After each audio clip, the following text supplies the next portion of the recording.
یہ بزرگ علماء اور بزرگ شخصیات آپ کے سامنے ہیرے جواہرات اور موتی بکھیر رہے ہیں۔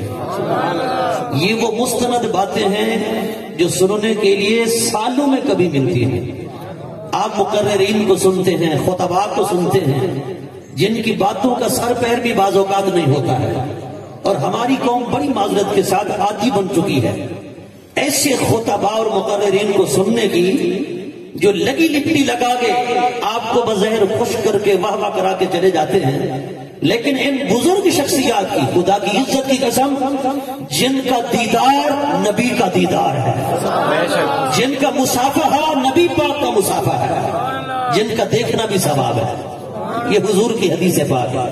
کہ جس نے میرے دین کے صحیح عالم دین کی، یہ وہ شخصیات ہیں جن کی 50 سالہ علمی دینی خدمات ہیں، چٹائی پہ بیٹھ کے جنہوں نے رسول اللہ کا دین پڑھایا۔ حضرت امام محمد بن حسن شیبانی رحمت اللہ تعالی علیہ آپ فرماتے ہو بنو عباس کے خلفاء تمہیں اقتدار کی کرسی پر وہ لطف نہیں آتا ہوگا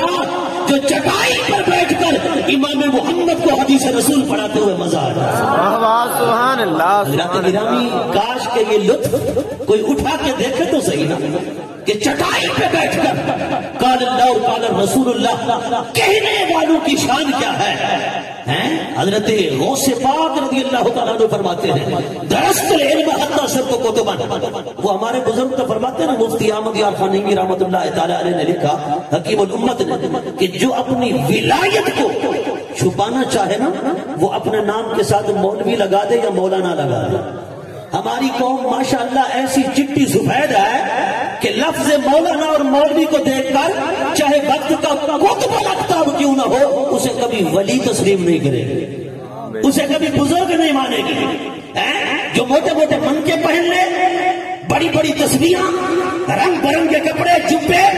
بس وہ اگرچہ چٹا سفید کیوں نہ ہو اسے ہم ولی بنا لیں گے، کتب بنا دیں گے، غوث بنا دیں گے۔ حضرات گرامی حضور غوث پاک کیا فرماتے ہیں درست العلم حتی صرت کتب،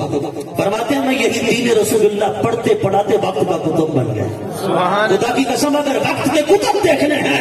انہی شخصیات کو دیکھو، وقت کے غوث دیکھنے ہیں اور انہیں دیکھو، وقت کے ولی دیکھنے ہیں یہ دیکھو، اور جن کی پوری زندگی حدیث رسول پڑھاتے گزر گئی، جن کی پوری زندگی قال رسول اللہ کرتے گزری ہے، جنہوں نے چٹائی پہ بیٹھ کر کئی علماء تیار کیے، خدا کی قسم یہ علم کے کارخانے چلانے والی شخصیات ہیں۔